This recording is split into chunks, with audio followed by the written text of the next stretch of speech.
Oke guys, welcome back to Daily Charting with Toshi, di mana kita akan daily chart your favorite cryptocurrencies. Dan sekarang kita masuk ke DCWT sesi kedua. Di mana di sesi kedua ini fokus kita akan lebih ke pembahasan komen dan juga charting altcoins. Untuk hari ini altcoins yang akan kita bahas adalah OP, OM, dan BNB. Ya, tetapi buat lu yang pengen langsung ke charting, ya kalau mau skip langsung ke bagian belakang. Begitu, karena mostly video ini akan lebih ke pembahasan komen. Gitu ya.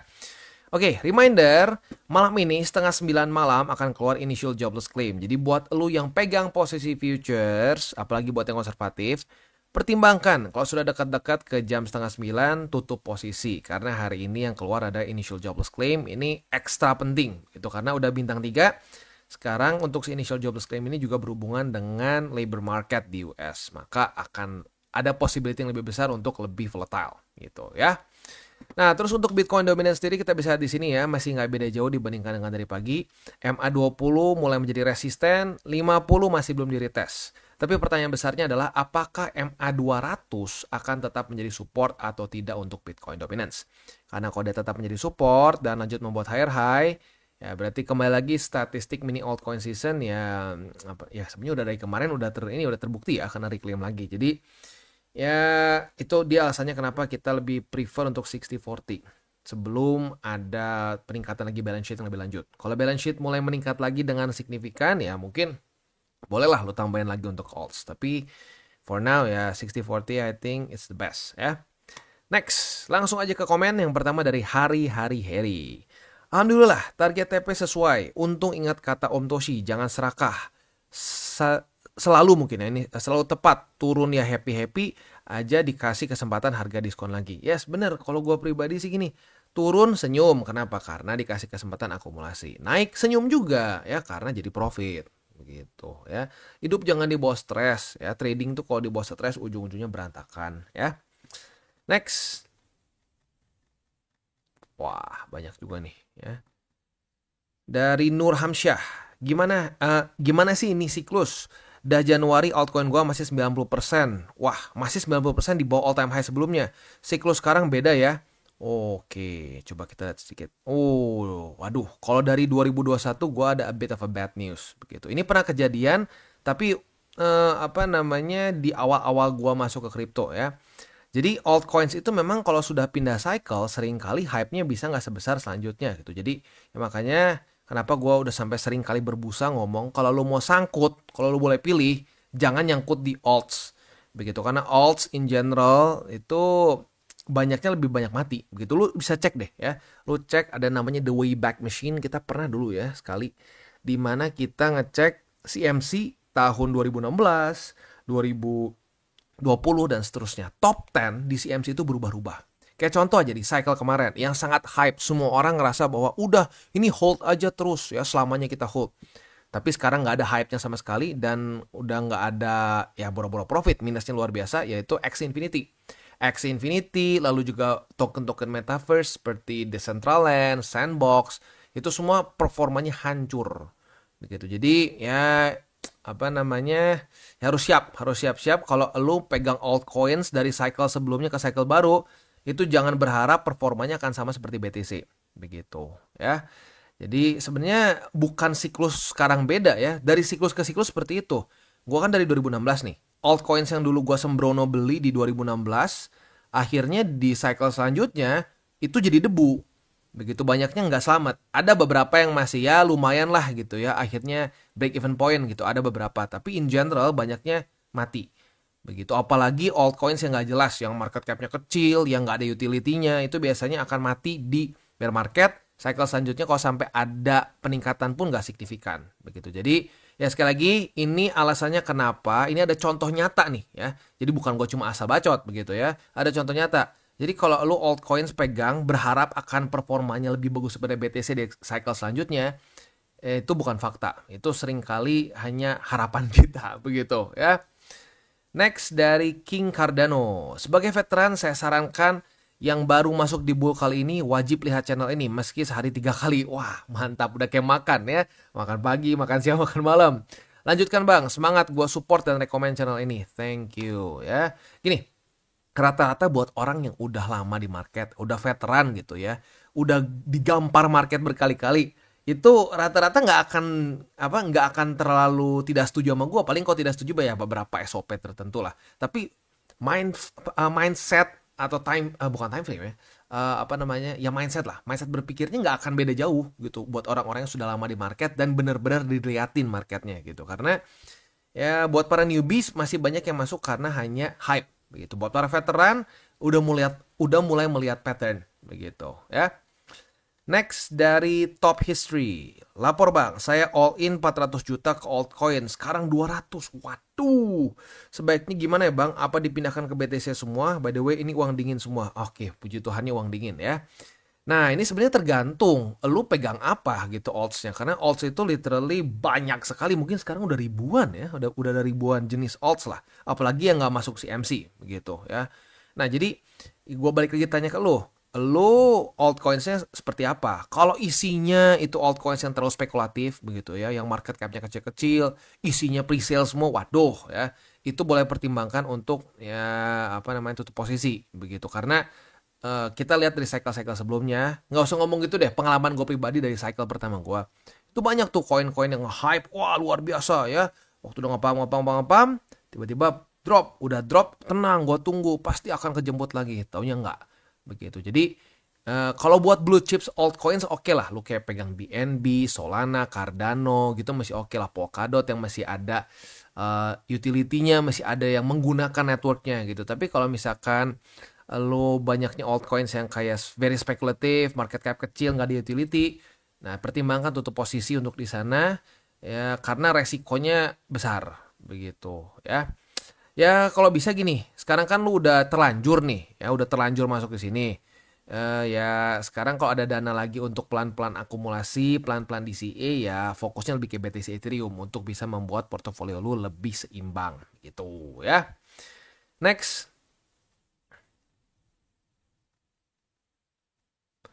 Dari Surround ini apa nih, jadi kayak Dolby nih 7.17 ya. Keren ya, keren ya investasi kripto nyampe ratusan juta. Harusnya cukup sisihkan uang dingin biar nggak pusing. Intinya 10% dari gaji. Nah sebenarnya gini, boleh berapa aja, lu boleh tweak sendiri lah. Dan kalau rule of thumb-nya seperti ini ya.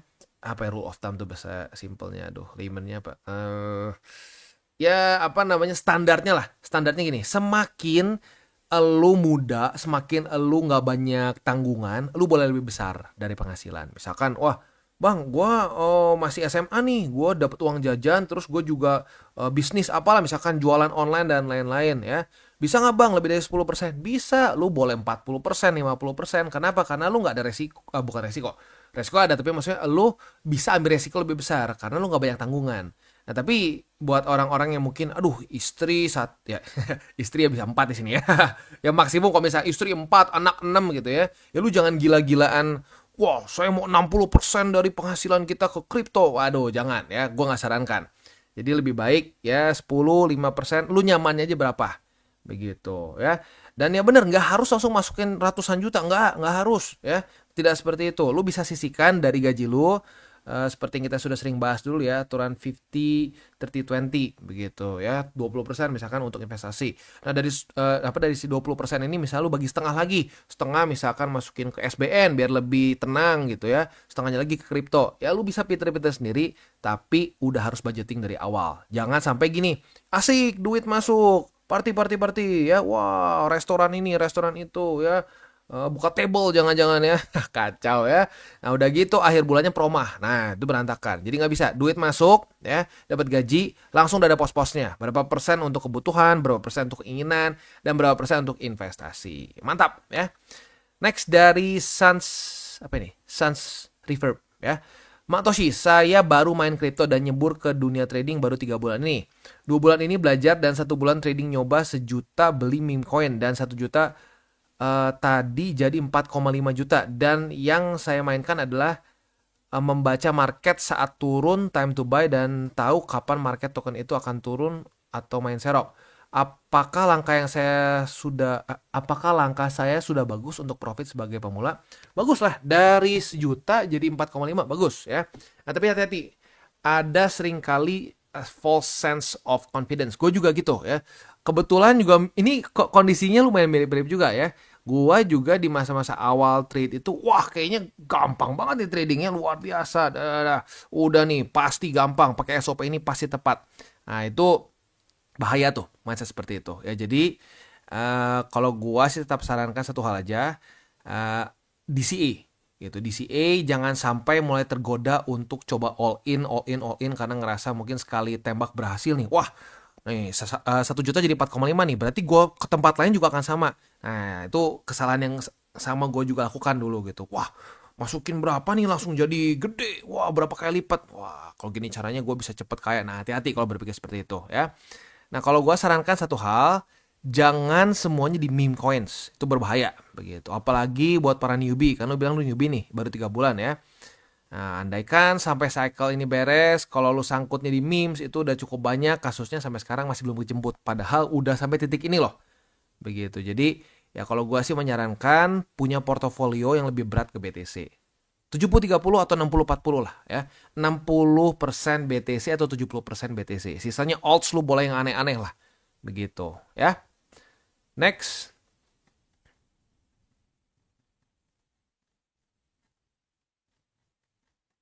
Wah, jauh juga. Oke. Dari BTTW itulah ya, panjang ya. Udah kayak nama robot jadinya ya. Bang, saat altcoin season mulai terjadi, apakah kita bisa tahu saat di awal-awal atau kita hanya bisa tahu saat di pertengahan bahkan di akhir alt season? Terima kasih infonya Bang. Nah gini, kalau dalam kondisi ini mantap ya, banyak yang penasaran ternyata tentang altcoins ya. Nah, data yang kita punya dari cycle sebelumnya ya bukan cuma dari cycle sebelumnya sih, dari beberapa cycle sebelumnya, kita tuh lebih mendekati seperti di cycle kemarin ya, dimana balance sheet itu di awal sini tuh lagi turun ya. Dan lagi turun saat balance sheet mulai naik, di situ altcoin season mulai terjadi gitu ya. Nah, kita akan sadar atau enggaknya tergantung lu lihat datanya apa begitu. Sama kayak waktu di sini nih. April Maret kan banyak yang teriak-teriak altcoin season, altcoin season. Kita bahas belum. Kenapa? Karena balance sheet-nya masih terus turun. Kalau kita lihat dari cycle sebelumnya, selama ini masih terus turun, seringkali terjadi fake out. Dan voila ya. Di cycle ini sudah terjadi fake out 3 kali.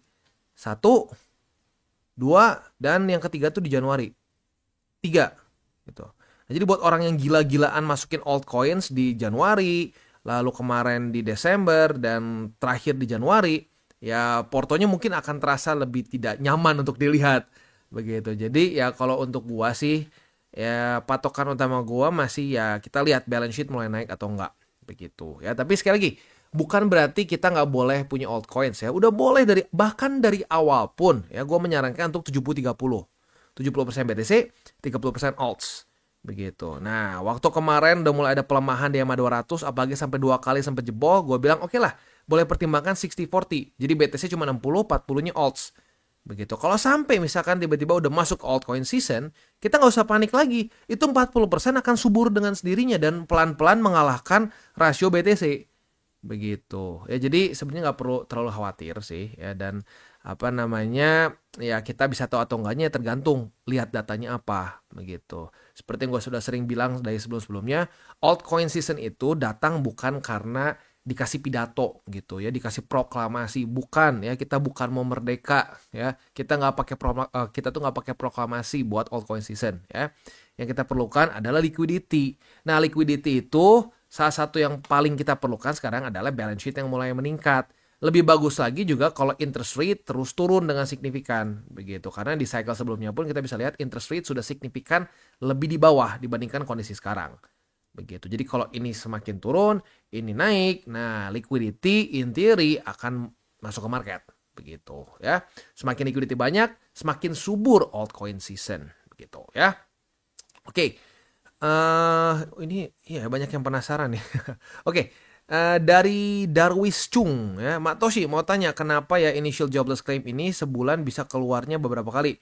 Bukannya kemarin baru keluar datanya, kok hari ini muncul lagi. Memang kayak ya memang lumayan sering sebenarnya untuk initial jobless claim. Ya gue lupa sebulan berapa kali, tapi memang cukup sering sebenarnya ya, karena itu data yang penting juga. Itu data yang menunjukkan apakah di US mulai memburuk nggak gitu ekonominya. Karena ya salah satu ciri-ciri paling gampang adalah orang-orang mulai nganggur gitu. Jadi data initial jobless claim itu adalah orang melaporkan diri bahwa mereka nganggur. Ya kalau di kita kan nggak, yang nganggur ya udah nggak perlu cerita ke siapa-siapa kan. Tapi kalau di luar negeri seperti di Amerika, mereka ada welfare begitu ya, dimana mereka bisa dapat, kalau nggak salah disebutnya food coupon or something lah gitu. Jadi ada bantuan dari negara.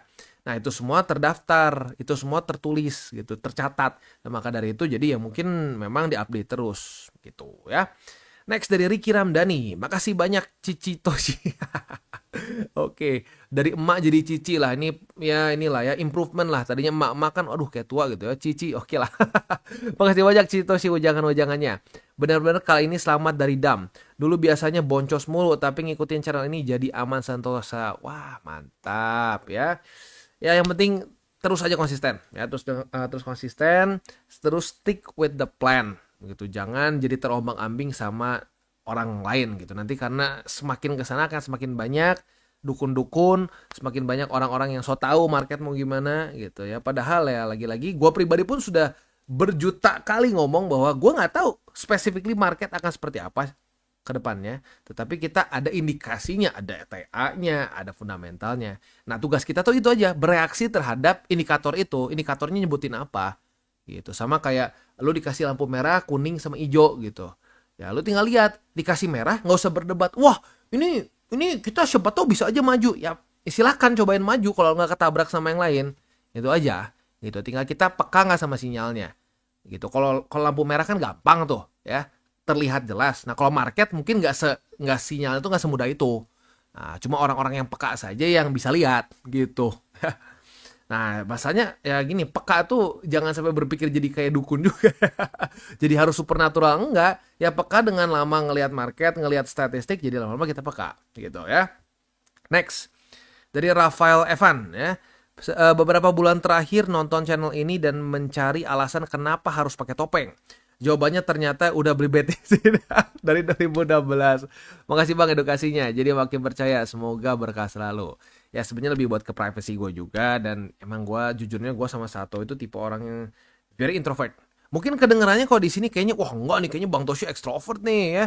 Gua kadang-kadang sering kali disalah duga sama teman-teman gue yang dekat sebagai ekstrovert. Padahal nggak, gue nggak suka ketemu orang baru, gue nggak suka kumpul-kumpul in general. Kalau sampai kumpul pun gue lebih suka sama teman-teman yang memang gue sudah nyaman gitu. Jadi ya memang gue nggak mau nyampur-nyampurin lah begitu, karena gue udah ngeliat berapa banyak kasus orang-orang gitu ya yang nyampurin kesannya personality dia di sosmed gitu ya sama di kehidupan nyata, and usually doesn't mix really well. So ya gue lebih prefer ya lu lihat topeng gue aja udah gitu. Jadi Toshi itu gitu. Yang sekarang ada di sini lagi rekaman ya oke.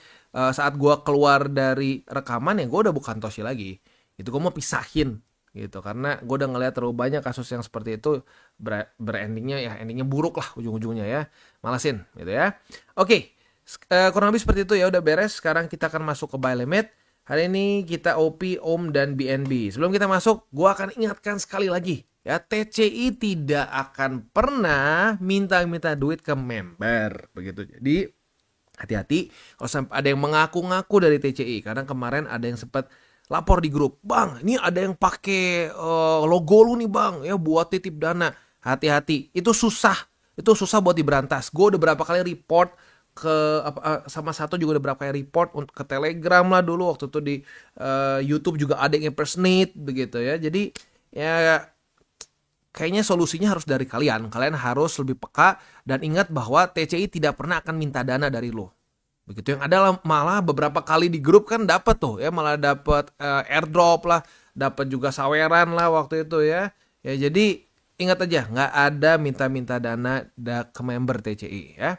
Nah selanjutnya bagaimana cara untuk mendukung TCI? Ada banyak caranya, lu bisa like our video, bisa share our video, itu juga bisa menggunakan link referral kita di bawah.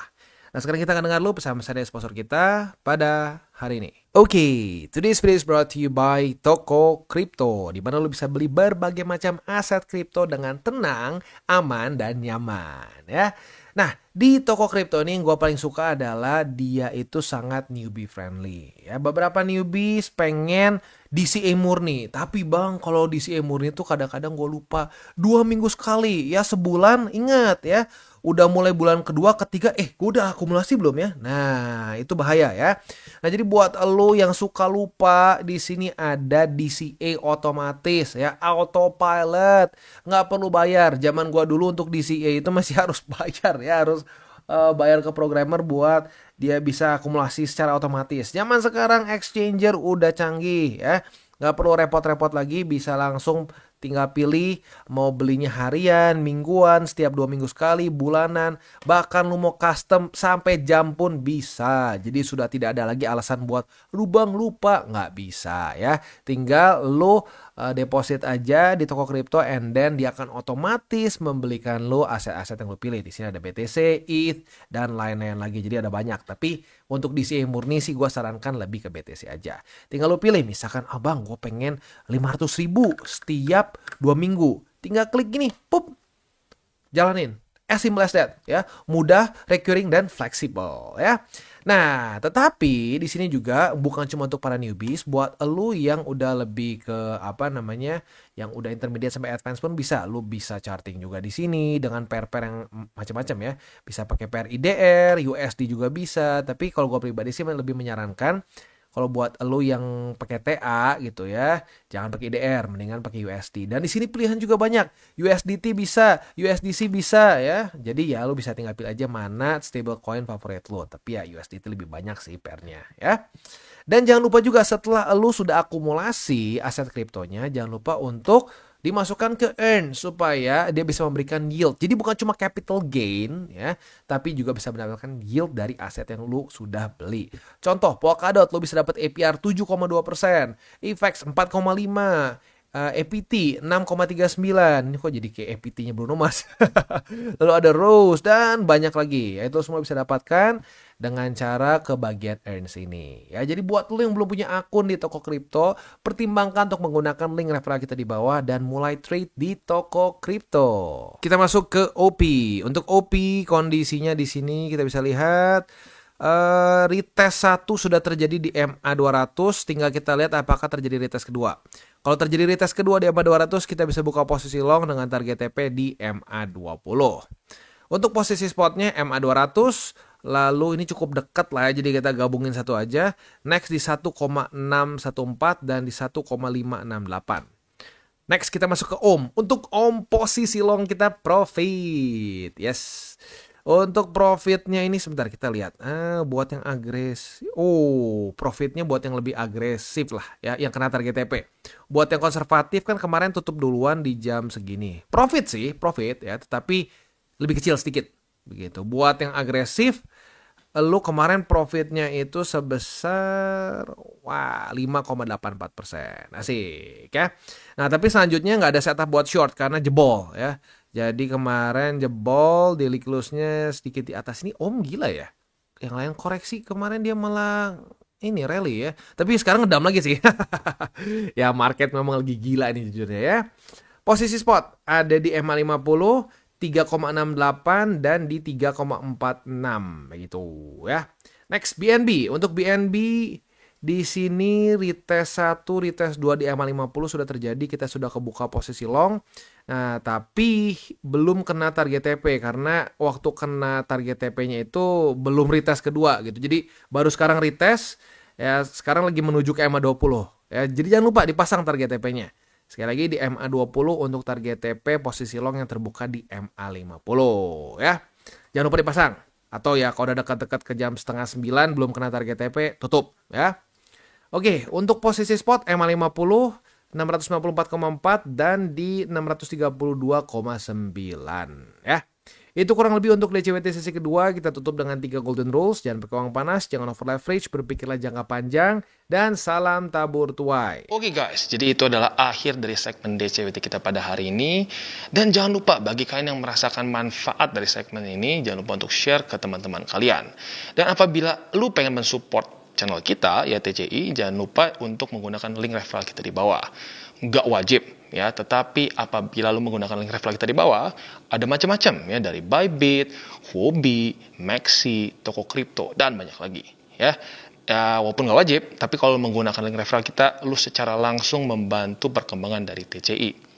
Dan satu lagi, jangan lupa juga untuk join Telegram group kita, di mana kita bisa ngobrol-ngobrol santai mengenai dunia cryptocurrency secara dua arah. So, jangan lupa untuk like, subscribe, click the bell icon, and see you on the next video.